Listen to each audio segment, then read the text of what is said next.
Good afternoon. Happy Thankful Thursday. I'm just going to allow, hey Aquil, I see you. I'm just going to give about a minute or two for just a few more folks to jump on. Thanks for joining us. I'm excited.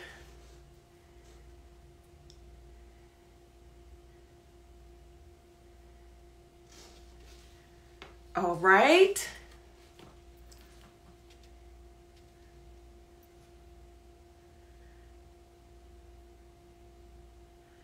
Well, happy Thankful Thursday, everyone.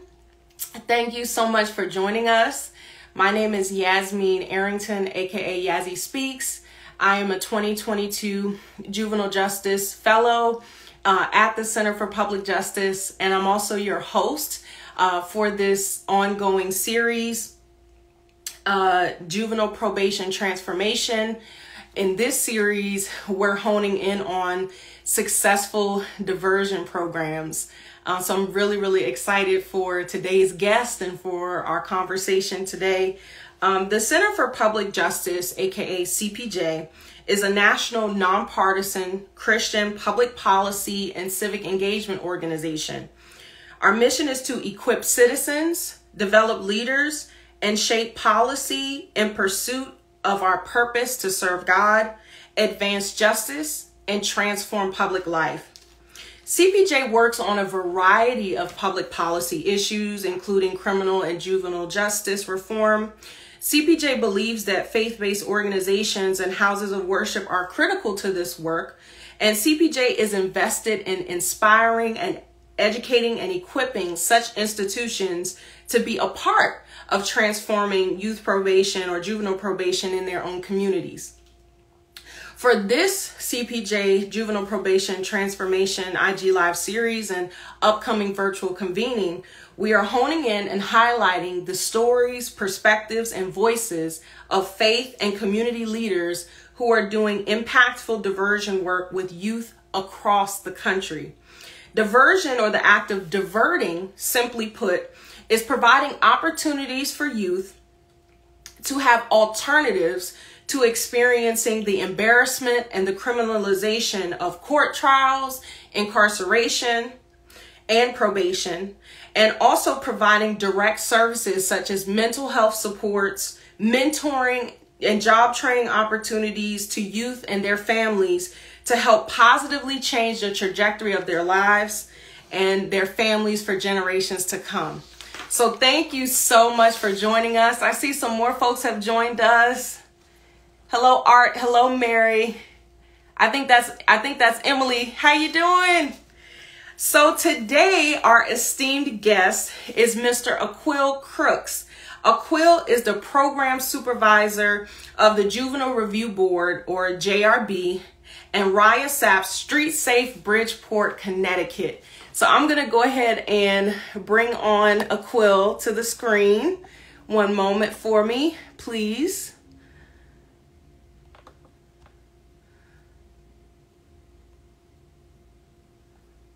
There we go.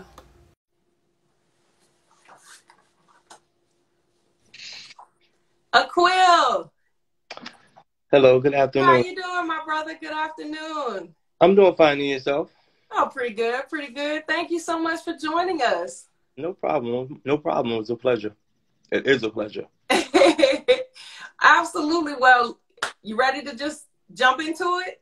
I am ready. Okay, that sounds good. So, Aquil, please share your story with us. So, where you're from, how you grew up, and the various ways that you have been directly impacted by the justice and carceral systems, and what has led you to do this work, and how, like, incorporated in your story, how has your faith journey kind of inspired you or led you along the way, whether you knew it or not?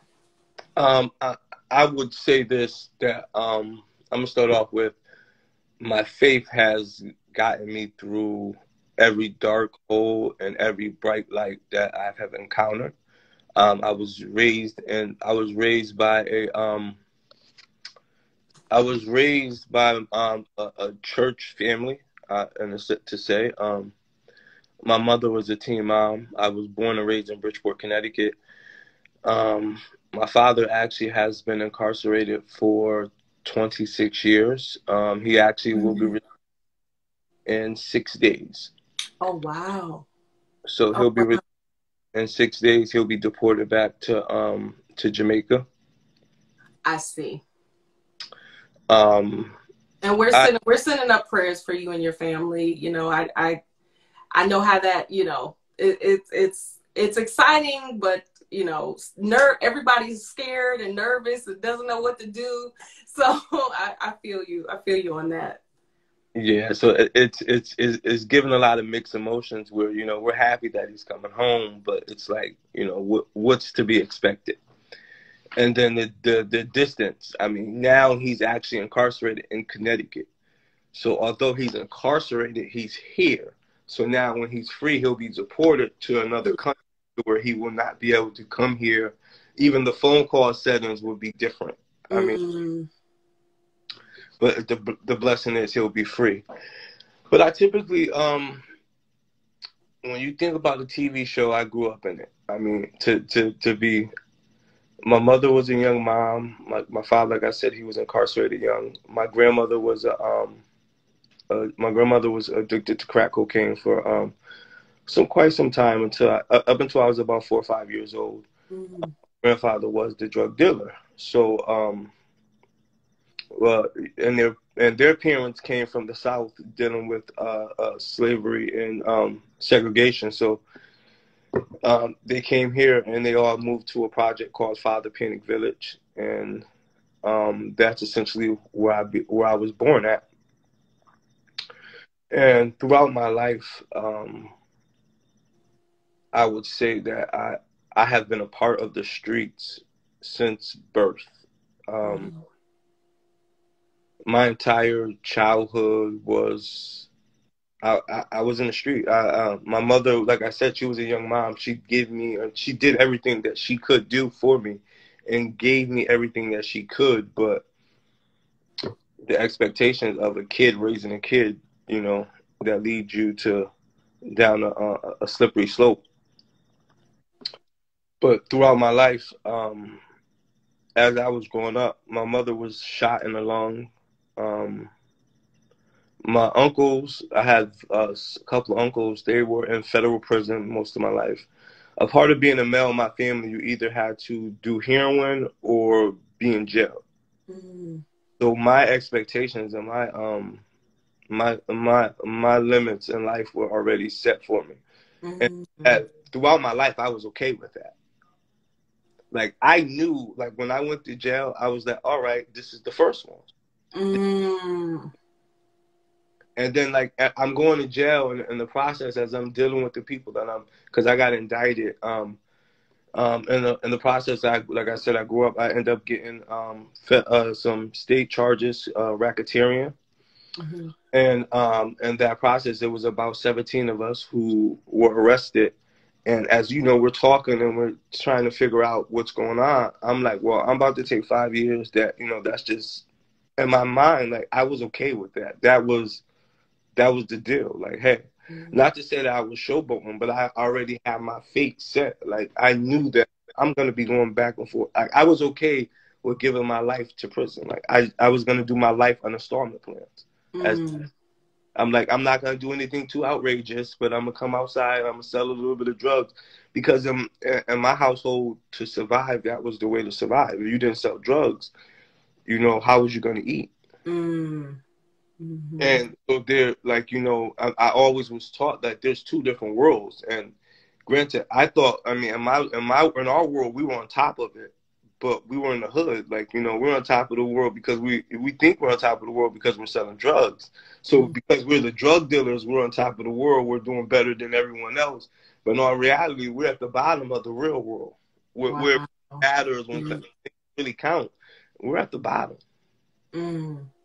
So what, if you don't mind me asking, Aquil, and thank you so much for sharing, you know, such, because I know it does cause you to reflect upon your life and some of the experiences, you know, the good, the bad, the ugly, the valleys, you know, and Um, I'm not sure if you grew up in and you don't have to give it away in the 80s or the 90s, but you know, I've my father and my mother, you know, were young adults in that era. And based on the documentaries I've seen in the books and the stories I've heard from my parents, you know, just across the country, particularly in these cities, after many African Americans had done this, you know, I think we've done a few series of quote unquote migrations from the South or even some states in the Midwest where there was a lot of poverty in our communities, to this, you know, some of these like, I guess I'll call them a city. Now they call it urban, you know, urban areas. And so you know, from some other gentlemen that I've spoken with and interviewed over the years, you know, there was this like you said, kind of the drug dealers, and you know, certain individuals like this within the community were like idolized or put on a pedestal where it's like, oh yeah, you know, you see them in the car, you see them with the women, you see with, and it's just like, you know, oh yeah, like that's living. But you made an interesting point. And so what was it for you? I'm sure your faith had part to do with it. But like, when was that moment that like the light turned on for you? Or what was it? Was it someone said something to you? Did you just have an epiphany? Or if you could kind of take us through, like, because you have like broken, you're a generational, I call it generational curse breaker, right? Or you have exceeded the for lack of a better term, the tradition of your family for the last few generations. And you know, you've gone to school, you're helping other young people from the community in which you're from. Like, so how here? How'd you end up here? So this kind of, it kind of reflects, like it's kind of, it was kind of epiphany, but it was stages to it. So it would start with, I'm gonna give credit to this guy. Sometimes I don't like giving him credit because he's emotional and he thinks he runs my life. But my mother's little brother, my uncle Roland, introduced me. So I came home from prison. I got a 5-year sentence, and when I came home, I was on a bracelet, and my curfew was 9 o'clock. And he's like, I'm gonna bring you to this program, Hang Time. I'm like, he's like, it's from 6 to 8 on Tuesday. I came home Thursday. I got a 9 o'clock curfew. Do you think that from 6 to 8, I'm going to be sitting in someone's room and then come out with 1 hour left before I... You got to be kidding me. Every pushback in the world. Like, this is not about to be...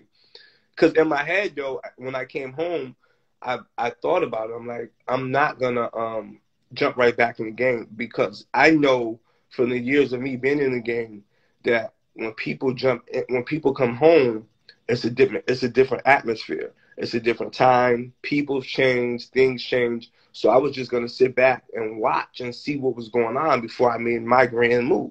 Because while I was in jail, I was developing a plan. I was coming up with resources. I was connected with people who were going to put me in the right place so that when I was time to get out, I was going to elevate and soar. I just knew this. So he brings me to this program, and we're there. And we just start discussing and debating. And I'm the great debater. Like, that's what I do. I'm a verbal. I'm a great debater. Like, that's hands down me. So we're debating and whatever. And then I end up going home. And then I end up coming back to Hang Time, and I keep coming back. And then I keep coming back. I'm just debating every Tuesday, and like we're building this bond. And one of the days I'm saying to myself, and I'm still not getting in the game yet because I just don't feel that it's right. And I'm sitting to myself, and I'm like, there has to be, like, there's a problem that I'm okay.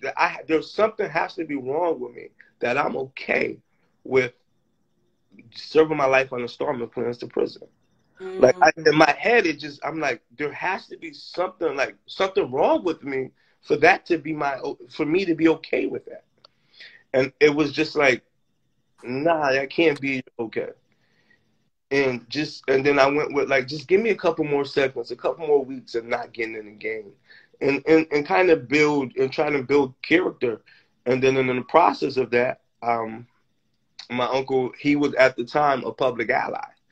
So while he was a public ally, it was the end of his term. He was bringing me to their service days. So I'm starting to build and create a network that were outside of the network that I had. People that, they somewhat related to me, but they didn't have, and they were somewhat doing some of this grand work, but they didn't have the personal experience that I had. And I wasn't jumping the ship on to like, hey, this is going to be my career. This is what I'm going to do.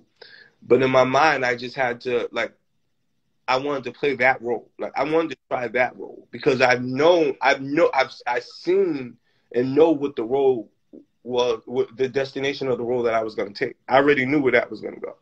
I look where my father is. My uncle's is. My uncle, before he came to Hang Time, he just served 10 years in the federal prison. So I already knew that outcome. Mm-hmm. I already and Aquil, Hang Time, what was that, an after school program or? No. So Hang Time is a program that was established at the time. It was coming out of Project Longevity, which is another anti-violence initiative. I see. The guy Charlie Grady at the time, he actually had hooked my uncle up with Bob Francis, who was ahead of RISAP, and got him into Public Allies, who then now worked me into Public Allies, into the RISAP family. I see. So about how old were you when you were going to the Hang Time program and, then learned about Public Allies? 24. Wait. 24, 25. 24. Okay. So, okay. At the same time, that is at the age where you're starting to realize, like, well, I'm not a kid no more. And and the thing that really stuck with me was, like, as I was in jail and I'm seeing people come and they have, like, my family don't eat if I don't eat. So the luxury that he might have by going out there and being able to sell drugs and then get caught and then have someone to support, I don't have that. Like, when I'm in jail, my family's in jail. They're in a rut. So whatever I do next has to be beneficial to not only me, but has to be beneficial to my mother, to my little sisters, because it's not only about me. I see. And did you have this? You were mentioning that you were debating. Were you debating with your uncle, or were you debating like at Hang Time? Were they having conversation? Like what? You know what I mean? So Hang Time, the motto is real talk with respect. So like we throw out, like, you have discussions there as far as high as brain surgeons to as low as Kanye West and whatever he's wearing. And you have people from different walks, different backgrounds, different organizations, probation, parole, judges. The head of the FBI, James Comey, whatever, I forgot his name at the time. His son has even visit there. Mayoral candidates, Senator Chris Murphy was there. So they bring in different people and different topics, and you eat and you learn something, and there's job opportunities and different people networking that you can do while you're there. I see. Okay, that's awesome. So it seems like I heard you say, some keywords that stuck out to me were network. You mentioned that now you were in this program. I wasn't in the program yet. I was just around them. My uncle was serving. I see. Around the net, I was just around the people. Yeah, I didn't actually get in until like another 4 or 5 months. I see. Wow. So you mentioned network. You didn't say this per se, but exposure. Like you were being exposed to different conversations, people who have different mindsets, like unique thoughts and all that. And you being the great debater, in order to be a debater, you also have to be reflective. Yes. So I guess all of this was going through your mind. when you had this space and time and this curfew, like this particular moment in your life, and it seems like it just kind of clicked where you just mentioned that if you were incarcerated, you were locked away, then your family, you know, wouldn't have a way to survive or to eat, or, you know, just to live like day to day.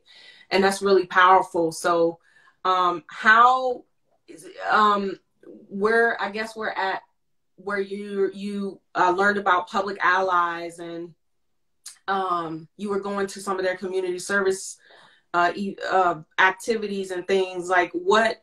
So you get into public allies, right? Like, and then where do you end up at YazzieSpeaks? So tell us a little bit more about that. And then no.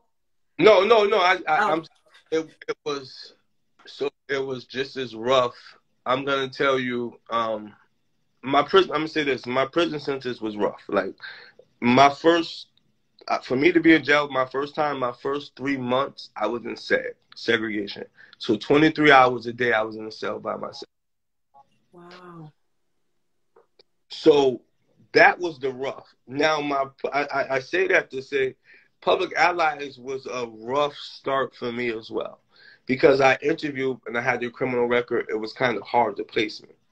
So in the middle of that, they were like, well, they're going to place me at Project Longevity, which was hang time. So now I was going to become an intern. I became a public ally for Project Longevity in hang time. Mm-hmm. At that time, Project Longevity funding had lost some of their funding.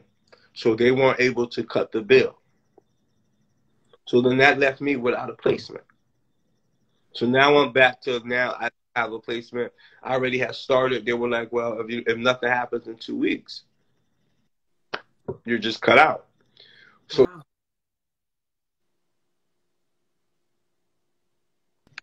Hello? Yes, I can hear you. There you are. So at that time, Charlie actually reached out to Bob Francis, and he was like, well, you know, the budget is eventually going to come, so why don't we do this? Why don't we split him at YazzieSpeaks and put him half at Street Safe and half at Project Longevity, and we both split the bill. You cover the first half of the bill, I cover the second half. And eventually that is what happened. And I ended up coming to doing both of them both of them through Public Allies. I completed my term with them. And once I completed my term, both places offered me a position. I took a part-time position at both, so that because I loved both places, so I just couldn't give up one of them. So I took a part-time position at both of them while going to school at the same time. Because prior to this, I was in Housatonic for like a decade. I was 10 years from 06 to 26 to 2012 and couldn't get nowhere. So at this point, now that I'm working these two jobs, I'm like, and then Public Allies give you a stipend for school. I used the stipend that they gave me because I flunked out already. So I had to use stipend and money out of my pocket to pay for myself to get back in school. That's true. As I was doing both of these, I paid for myself to get back in school. Like I said, they both hired me. But what ends up happening is, and I stayed with both of them for about 2 years. In 2018, Connecticut didn't have a state budget, so we went on a government lockdown throughout the state. So programs weren't getting paid. Wow. So I continued to work with Project Longevity, because we were under the impression that we would get back paid, which we eventually did get back paid for them. But for Street Safe, they lost funding completely. But once Street Safe lost funding, Street Safe then shifted me to, not shifted me, but they brought me to another program, was CTJA, Connecticut Justice Alliance. And I became a justice advisor for them, doing that part-time as I was at Project Longevity. I see. So then when the budget came back, they offered me a position full-time at Street Safe. And at the time with Project Longevity, the money was like they pay you every 4 months if on good terms. So I came full time back to Street Safe. I see. I see. Well, thank you so much for explaining that. You know, it's none of our journeys are typically linear. There's a lot of changes and all, but it all of the twists and turns, and it all leads to where we're supposed to be at any given time, right? So you're at Street Safe. Can you Aquil, share with us the mission or the work of RIASAP and also Street Safe Bridgeport, and what are the various, you know, kind of program, what is Street Safe Bridgeport? What are some of the different services and supports you all provide to the young people that you serve?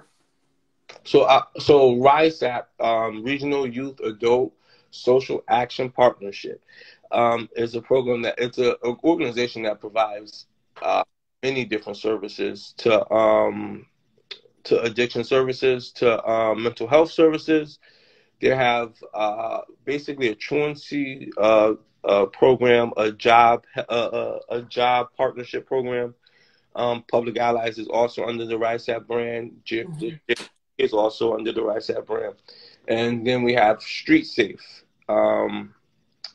Street Safe, essentially, one of the main things that we do is, I'll just start with, we mentor young adults from ages 14 through 24. And the thing that separates us from all programs is that 9 to 5, most programs stop. Maybe 8 o'clock on a good day.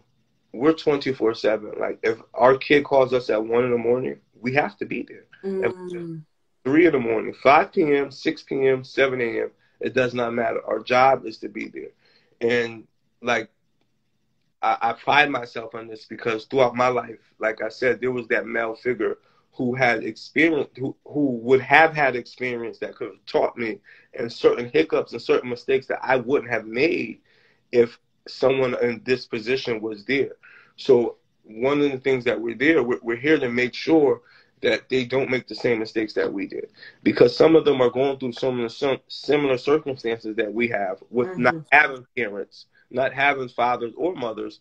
And because we're able to be like, well, hey, I just told a kid, like, I made these mistakes so that you don't have to. Like, you don't have to. And I get your father's not here to tell you this, but I'm here for you right now. Right now, I'm here for you. I'm bringing you to work. I'm coming to get you when you're suspended from school. We advocate for them in court, school, and sometimes in school that becomes problematic because the school will call us, and we're here to support the school and the teacher, but the child is my best interest. And sometimes that's a conflict of interest, because although you called me for your support, he or she is my best. Like, I'm here to support them. I'm here to support, but their needs come first. Got you. Yep. And I'm different perspectives that you don't see because you're not home. You're not after 3 o'clock. You don't get to see them. At 4 o'clock, I understand what's going on. I know mom's not coming home. I know he's doing whatever he's doing. So I know right now this is his time, and I'm able to understand that and trying to make sure that you understand that, and that he for just, he's not penalized for not having an avenue to express himself. Yep. And what comes to mind, Aquil, when you're describing what you're describing is the very real school to prison pipeline. And when I've talked to some other individuals, such as yourself, of course, each with our own journeys and experiences, but I've been hearing that a lot of, and I've even seen it in where I live in Washington, D.C., that sometimes administrators or like the system doesn't really, they're very quick to dismiss a student or a child if they're quote unquote acting out, or their behavior is not, they're not just like sitting in class and being quiet and doing everything, and they, or they could be, things that, like, silly things that teenagers usually do, and then they're being charged or kicked out of school, and then it just kind of spirals, and then they find themselves with the charge, and they have to go to court and all of this. And so that school to prison pipeline is a real thing. And you're essentially standing in the gap, and not you're advocating for the student, but also trying to mediate between the school. And like you said, it's amazing that you all are advocating the way that you are for young people in all these different spaces, whether it is school or court, home, and so on and so forth. So first of all, I'm just grateful that you are where you are and that you are at Street Safe Bridgeport. And I think it says a lot, the fact that you grew up in Bridgeport. And so I'm curious to know if you could elaborate a little more, Aquil, on you mentioned it at a high level, so, like, being on call 24/7, which is extremely important and impressive, by the way. And like, what are some of the more in the mentoring? I remember when we had a conversation a few weeks back, that you all have, yourself included, credible messengers who are on staff, and you also have relationships with local hospitals and churches. So can you elaborate a little bit more on the kind of programming and services that you provide? Give a few different examples, and then I think we can start talking about some of the partnerships that you all have in the community also. So one thing I wanted to double back on is yeah. School. So a prime example, I had a young kid who I went to school to his PPD and PPT, I'm sorry. And as we're there, and they're like, well, you missed 40 something days of school this year, and you moved out of the school district twice and came back. And then they looked at his record and they're like, well, you missed about 40 something days of school every year since like the 4th grade. So now I step in like, so you telling me that, do you still think he's the problem? The child is deciding I just don't want to go to school. And prime example, I knew the young man, and I was actually dealing with him. He was one of the kids I mentored. He was homeless. He was living in a car. His father moved to Florida twice because they had nowhere to go, and he had sisters in Florida. But then eventually you move in with someone, things go left, so you come back. So you expel him from the only stable place that he has. Expelling him because he's not coming in, and he's not coming in because he doesn't even have anywhere to stay, let alone ride to school, a shirt to put on. Right, and no one ever asked that. Probably, chances are. Here, that was never even a question. So, and then to touch on some of the things, one of the biggest things that we do with being on call. Well, before I get to on call, so we also run groups in the school systems, and we also run groups in Manson Youth Institution, which is the juvenile facility here. That's awesome. We actually were doing it in 2017, 18, stopped. We were doing it again in 19. COVID happened. We were supposed to come back in last year. Excuse me. We were supposed to join in last year. Right after we did our paperwork, COVID happened again. So now we're actually scheduled to go in within the next couple of weeks, where we sit down and we deal with fathers who are on their way within 6 months of coming home from prison. And we kind of start a relationship with them now, so that when they're released, we already have that bond and can help them step in. Awesome. So that's a part of it as well. But then one of the major components of Street Safe is we're on call for not only for the young adults, but we're on call for the hospitals. We have MOUs with each hospital in the city of Bridgeport. So what that entails is that we, anytime there's a shooting or a stabbing in the city, the hospital calls Street Safe, and we dispatch a staff member there. And part of the job of being there is, one, to make sure de-escalation happens. Two, the hospital always is at a standstill when there's a shooting. The standstill is happening with the family, where the hospital wants to assure that the victim is safe, and they don't know who's the family and who's actually there to help or harm, and their safety, so that they're not bombarded by people who are run by emotions. The people in the family, they just want answers. Right. And And they might not, like, they're no doctors. They don't want to know, hey, he got shot in the upper left tube and he's bleeding. No, they just want to know if he's okay. Mm-hmm.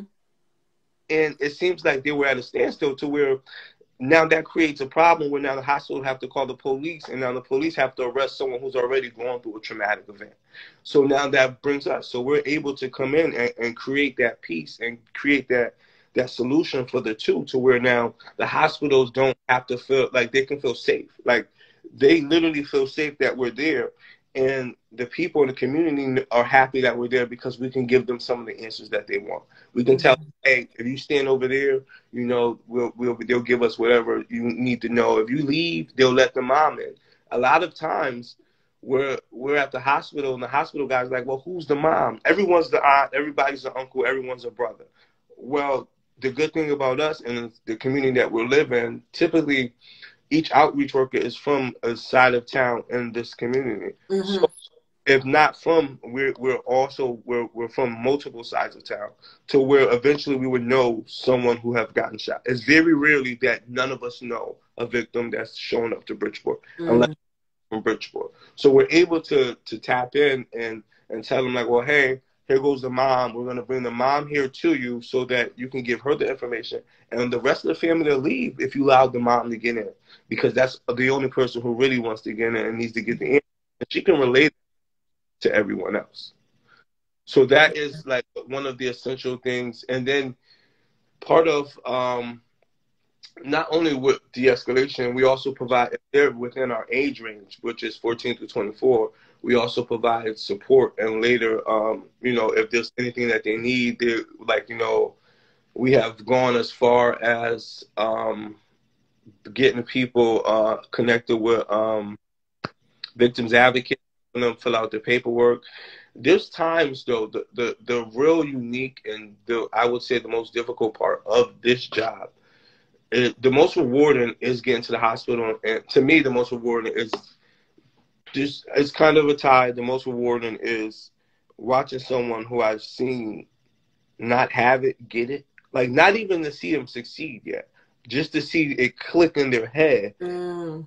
I got it. Like, that is one of the most rewarding. Running second is being able to make the families feel okay and happy when they're going through a traumatic event. So a part of that is, there was a shooting a couple weeks ago. I'm lying, probably 2 months ago, and the young shot. He was one of my clients, and when he wasn't my client this time, but he was my client 3-4 years ago. And the time he was shot 4 times. Almost twice for a month and a half at different times. So when he got shot this time, I was nervous, I was scared. So when I got there, his brother was there. So his brother is now, the police are saying his brother actually dropped him off, and he's nervous now because they were standing on the corner hanging out. He got shot. He dropped his brother off. So now when you drop someone off, now you're here for questioning, and now you feel like you're under interrogation. They're going to take the car. So now they grab him, and now they're like, he has a warrant, and they're trying to arrest him. Wow. So the mother comes there, and now she's hysterical. She's like, one of my sons she feels like her son's about to die because she never made it in here. But her youngest son now is under arrest. So now she's just like, she doesn't know what to do. So I was able to step in and talk to the officer, like, hey, I know the young man. And he was like, there might be a warrant for him. I'm not quite sure. There's a different middle name. He's like, but because I know you, I will allow him to go into your custody, and you allow the family, just make sure that this is a cop. And he was able to not be arrested and handle whatever situation and get to this. That's amazing. And the most, I mean, this right here, it breaks me every time. Because there's times where when there's young adults in the hospital and they're shot and they're killed, and we're bringing the parents and the family in to identify them. And the most disturbing feeling in the world to me is when I hear a mother come in and she sees her kid for the first time laying in the bed. And she screams. Yeah. It's either a scream or sometimes it's a silent scream. It's a look. and every hair stands up on my body. Mm. And unfortunately, I've encountered this feeling at least 7 to 10 times in the last Mm. throughout my time here. But it is one of the most traumatic feelings. I'm going through trauma Right. in her, Yes. in her emotions. So I can just imagine to be her. It's like, and that's one thing that like I always try to get through to the kids, that it's greater than you. At some point in life, it has to be more than you. Because Mm-hmm.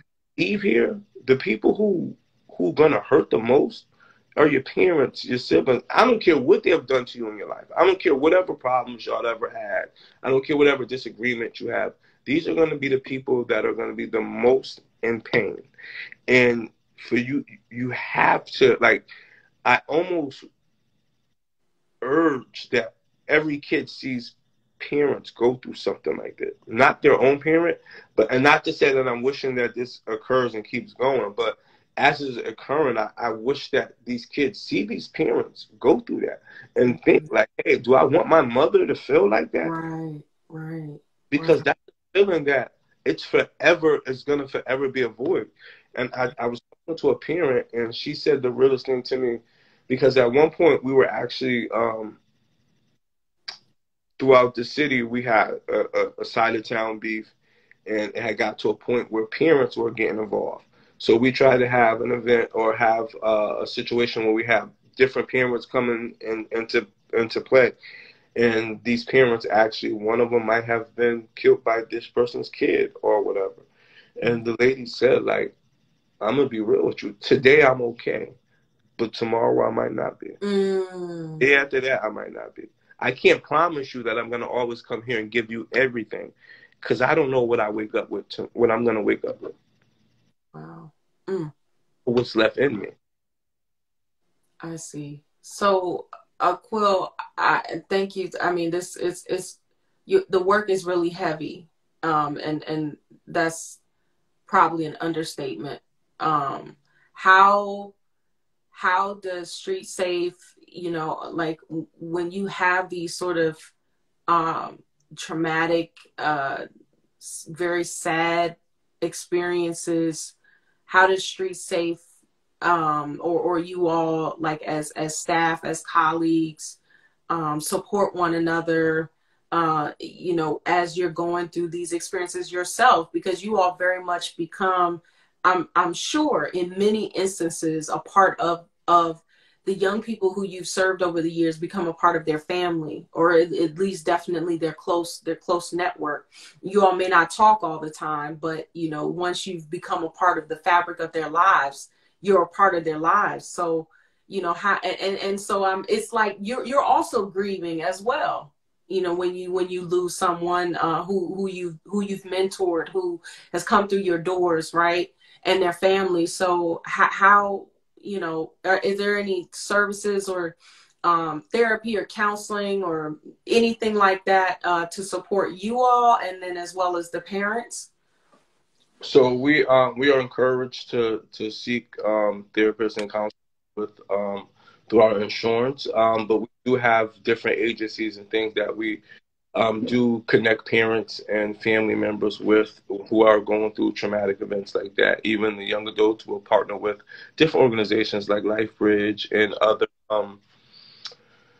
other therapeutic services, and make sure that the family are actually being seen and getting the help that's necessary. I see. Me Okay. personally, I'm a gym person. Like, so 7 in the morning every morning. Ooh, It bless used you. to be 5. It used to be 5. So now 7, no later. I leave my house. I leave my job at 7, and I get to the gym by 7:10. Monday through Friday, like clockwork, I'm there from 7 till about 9:30. Oh, at night. No, in the morning. Oh, in the morning. Wow. 7 in the morning till about 9:30, and my day just doesn't go right. Like I'm totally like I just can't even get right. My life is not centered if I'm not there, and Mm. it seems to be my avenue of self care. Good. That's good to know that you have that, and you're aware that that's important to, you being able to function day to day, and, have an upward mindset and be able to push through some of these challenges, the heaviness and the challenges that come with the work and, ministry that you're doing. I do have one question, and then I'd like to learn more about some of the other faith-based organizations and or churches that you all partner with in this work. How you mentioned your faith towards the beginning of our conversation. I'm curious, just like, not too many people have the experience of, for lack of a better term, I'll say, like, encountering death and encountering, this grave pain and loss and grieving. And I mean, it's just so many different pieces of the work. Do you lean in on your faith in throughout your work? Like, do you have any practices, or, whether it's prayer or meditation? Is there, is there? So I'm gonna say this. My grandmother, who has been in recovery for 30 years of last year, she sends a prayer message out every morning. Granted, this is how, all jokes aside, we know she's alive. She sends out a prayer every single day. It's been for the last 10 years. Wow. 4,000 text messages and prayers a day. And I get it. I read, I meditate.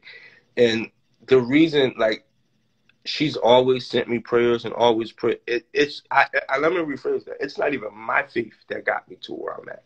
It's her faith that got me. Because while I was in prison, I never would have thought that I would be out and I would own my own home, that I would get a bachelor's degree, that I'll get a pardon.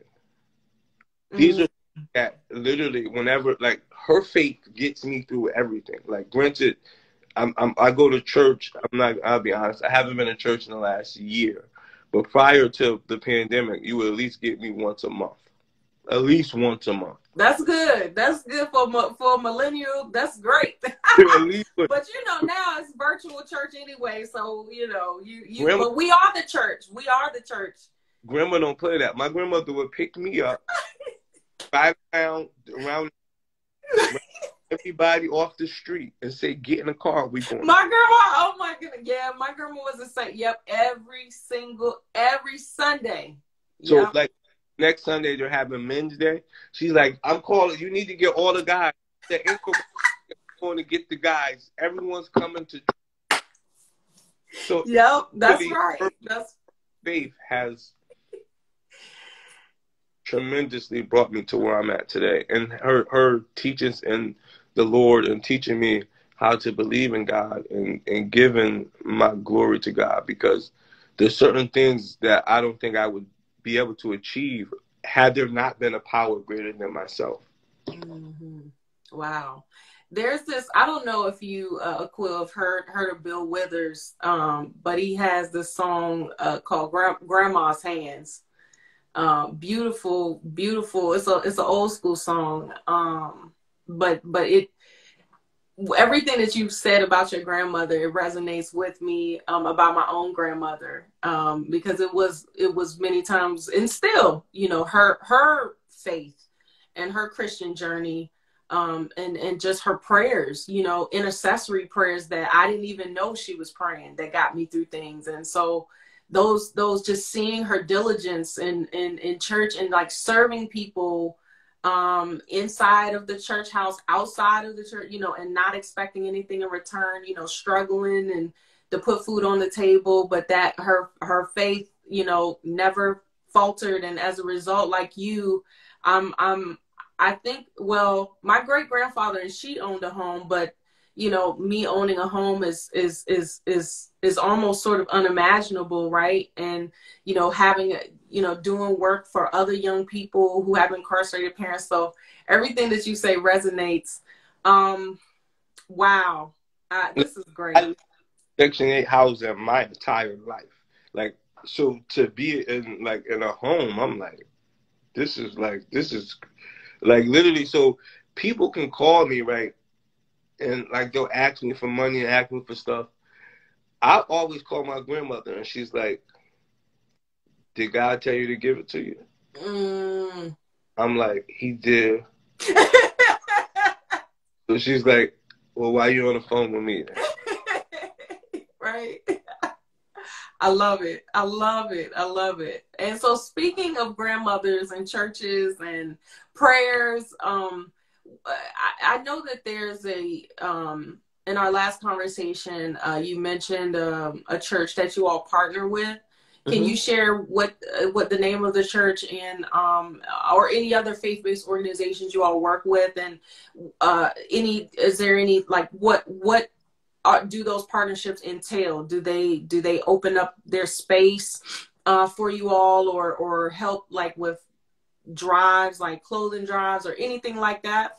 So one of the churches that we partner with the most is Mount Aries, and the pastor at Mount Aries, he is very helpful to us in a sense of coming and talking to him and trying to walk us through, like being that shoulder that his door's always open. Any kind of connections that he has, we're all like we're always a part of anything that they have going on. But they're also in this organization called Connect, and Connect is several faith-based organizations, and I mean Islamic, Christians, Jews. It's literally throughout the state, and together there are also different organizations partner with them, and together we have. So right now we've just passed in the state. We got passed in the state of Connecticut the automatic erasure bill. So after a certain amount of time, I believe it's a Class D felony and down, will automatically be erased. So we were doing, we're going up to the House and to the Senate. We were lobbying, like literally we connect and met and did like literally as an association, like each faith-based organization, we went up there in numbers and we demanded, and essentially we won over what we needed, and it's not there. So now we're working on trying to eliminate segregation in jail, the terms on which people, the way they're living in jail. So we're actually partnering with them on different policy changes throughout the state.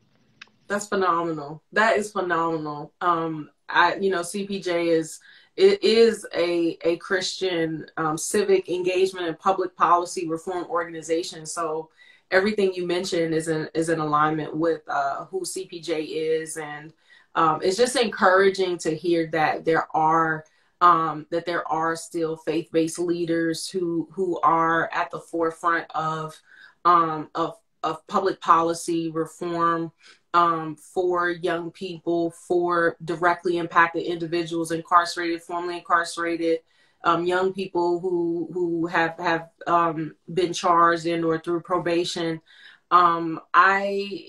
Is there anything that we missed, or anything that you want to share, and also advice, like for folks who are of a certain denomination or faith, and they want to get, or just in general, they want to get involved in youth justice work in one way or another? Do you have any advice? So my one piece of advice for that is that regardless of your faith, like we're proven here right now in this step that we can unite regardless of our faith to one cause. And no matter what faith you want to pick, the essential goal in all faith is love and and peace. Like that's universal in faith, in any religion across the board, any faith domination across the board, is you want love and peace.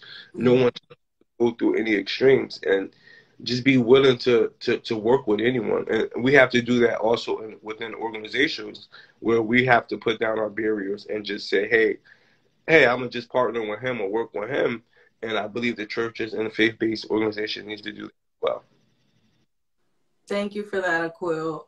Is there anything I want to make sure, because we covered a whole lot of ground in just about 50 minutes. Is there anything else you want to share about yourself or Street Safe, or do you have a call to action, anything?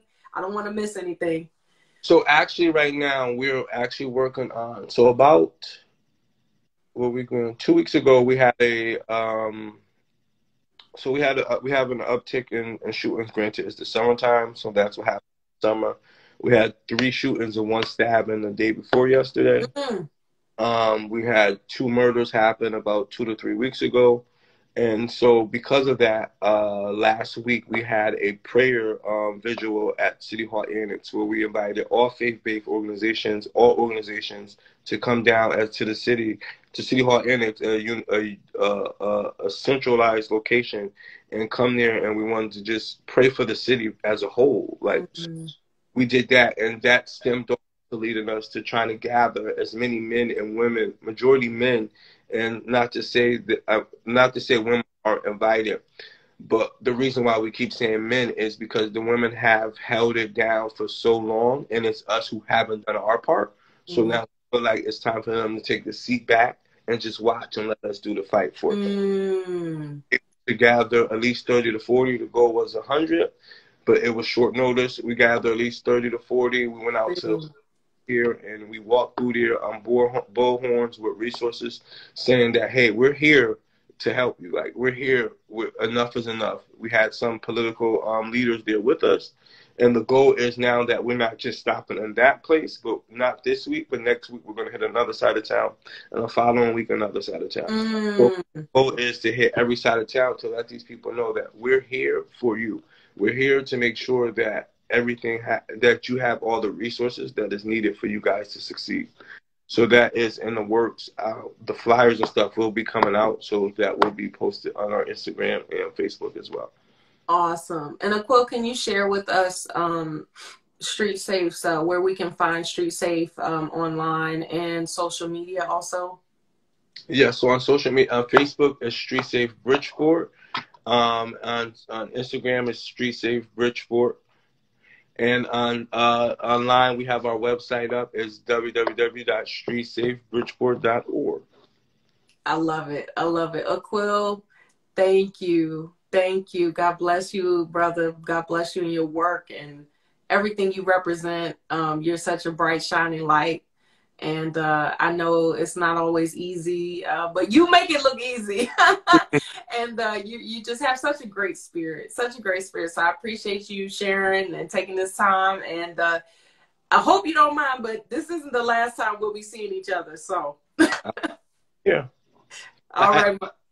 For giving me the opportunity to express not only what I do, but what we do as a whole in Rise and Street Safe, RiseSap, JRB, and what we do for our community as a whole. Just thank you for giving me the opportunity to express that.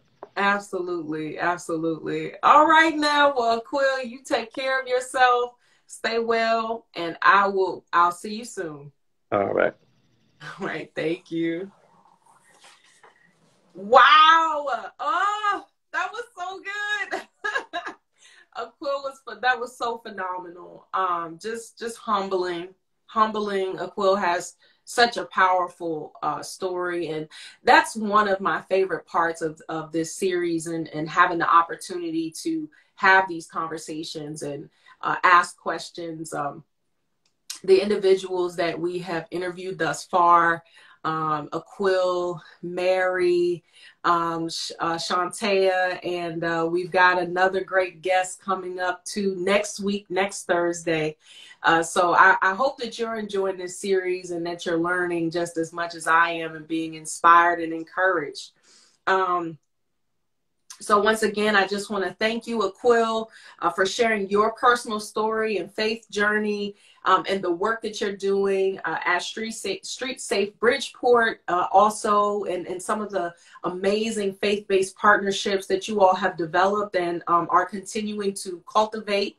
and the sharing with us some of the policy reform work and the violence intervention and prevention work, and you know, trauma mediation work and healing work. Just so inspiring, and so thank you. Thank you so much, everyone, for joining us in yet another powerful conversation. Please make sure, if you're not already, to follow the Center for Public Justice on Instagram at Center Public Justice, and make sure to spread the word. Share with your organization and or foundation, corporation, you know, your colleagues, friends, and so on. Our next Transforming Juvenile Probation conversation, as I mentioned, will be next Thursday. So Thursday, April, Thursday, August the 11th at 1 p.m. Eastern Standard Time. And I will be interviewing Miss or Mrs. Crystalie Romero Smith. She is the training coordinator at Community Connect, at our friends, some of our friends, Community Connections for Youth in the Bronx, New York. So that's going to be Thursday, August the 11th at 1 p.m. Eastern Standard Time. I cannot wait. Crystalie, another powerhouse, another light. Who has been, you know, who has her own journey with being involved with juvenile probation, grew up in humble beginnings, and now she's doing this work and has been for many years, and she was a participant at Community Connections for Youth. And now she's the training coordinator. And so she not only trains credible messengers and folks so she's basically a trainer. So I'm really, she's an author. She's a published author. She's done many things in the space of juvenile probation and youth justice across New York City and beyond. So I will see you next week. Until then, stay well. Be safe, be blessed. God bless you, and I'll see you next time. Peace.